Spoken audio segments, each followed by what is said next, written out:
Technical support, project ramp down. You are a BCA graduate, masters करने जाए या फिर जॉब। हाय अंशुल, सो आपने पूछा है कि I am having 3 years of experience in technical support and I lost my job recently due to project ram down. You are a BCA graduate, so you are stuck in the phase and you are not able to decide कि आप masters करने जाए या फिर job करें। देखो, masters करने जाना मतलब आप सिर्फ अपने आप को एक धोखे में रख रहे हो कि यू आर डूइंग समथिंग, आप समय को पास कर रहे हो। मास्टर्स का कोई बेनिफिट नहीं है अगर आपको पढ़ाना नहीं है, अगर आपका टारगेट PhD करना या फिर PhD करने के बाद में कहीं पर प्रोफेसर बनना नहीं है। अदरवाइज आपको मास्टर्स के बेसिस पे IT कंपनी में अच्छी जॉब मिलेगी, इसकी कोई गारंटी नहीं है। So what you should do, you are already having 3 years of experience, भले ही वो टेक्निकल सपोर्ट में क्यों ना हो, आपको इस टेक्निकल सपोर्ट का एक्सपीरियंस का यूज करके जॉब सर्च करनी चाहिए।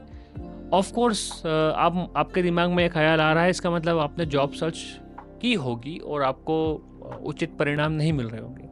सो what you should do now, you should start learning something new. AI का जमाना है, आपने BCA किया, इसका मतलब आपके पास ऑब्जेक्ट ओरिएंटेड प्रोग्रामिंग के फंडामेंटल्स, सॉफ्टवेयर इंजीनियरिंग के फंडामेंटल्स तो आपको पता ही है। नहीं पता है तो पता करो, give some time, at least 6 month 8 month अपने आप को दो। तब तक आप जॉब भी ढूंढते रहो टेक्निकल सपोर्ट में, अगर मिल जाती है तो उसको करते भी रहना। करने के साथ साथ या फिर नहीं मिलती है तो भी आप प्रैक्टिस जारी रखो। कोर जावा सीखो, कोर .NET सीखो, सॉफ्टवेयर टेस्टिंग सीखो। Software testing is fairly easy and वो एक ऐसी स्ट्रीम है जिसमें थोड़ा आसानी से जॉब ली जा सकती है। सो कोर जावा के साथ साथ या फिर कोर .NET के साथ साथ सॉफ्टवेयर टेस्टिंग सीखो। Give 2 month। सबसे पहले मैनुअल टेस्टिंग पे काम करो। कोर जावा तो सीखते चलो मतलब विद इन 7 days आप कोर जावा के फंडामेंटल सीख जाओगे। उसके बाद प्रैक्टिस करो। पिरामिड्स के प्रोग्राम बनाने होते हैं, आपको पता होगा, 50 तरह के पिरामिड बना दो, राइट। भले नहीं आ रहा है तो फिर भी प्रैक्टिस करो, लेकिन करते रहो तब तक जब तक कि आपको आने न लगे। साइड बाय साइड आप सॉफ्टवेयर टेस्टिंग पढ़ो, मैनुअल टेस्टिंग क्या होती है।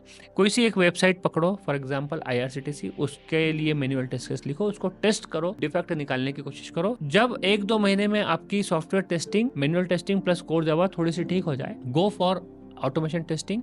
जो टेस्ट केस आपने मैनुअल टेस्टिंग के लिए लिखे थे उसको ऑटोमेट करो using Selenium plus Java.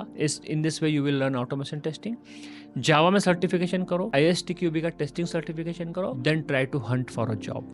ये पूरी प्रोसेस 5 से 6 महीने लेगी, मेहनत करनी पड़ेगी। 8 hour 9 hour a day आपको स्पेंड करना पड़ेगा। इट्स नॉट लाइक कि आपने 1 घंटा किया और काम हो गया। So give that time at least for next 120 days। उसके बाद डिसाइड करो क्या करो। एटलीस्ट इतना समय, आई एम नॉट श्योर आपने दिया है कि नहीं दिया है, और दिया है भी है तो ईमानदारी से दिया है कि नहीं। ईमानदारी से at least 120 days, 120 into 8 or 9 or 10, it means तकरीबन 1000 घंटे दे के तो देखो, देन डिसाइड करना कि क्या करो और क्या हो रहा है कि नहीं। सो आई होप आई आंसर्ड। जय श्री महाकाल।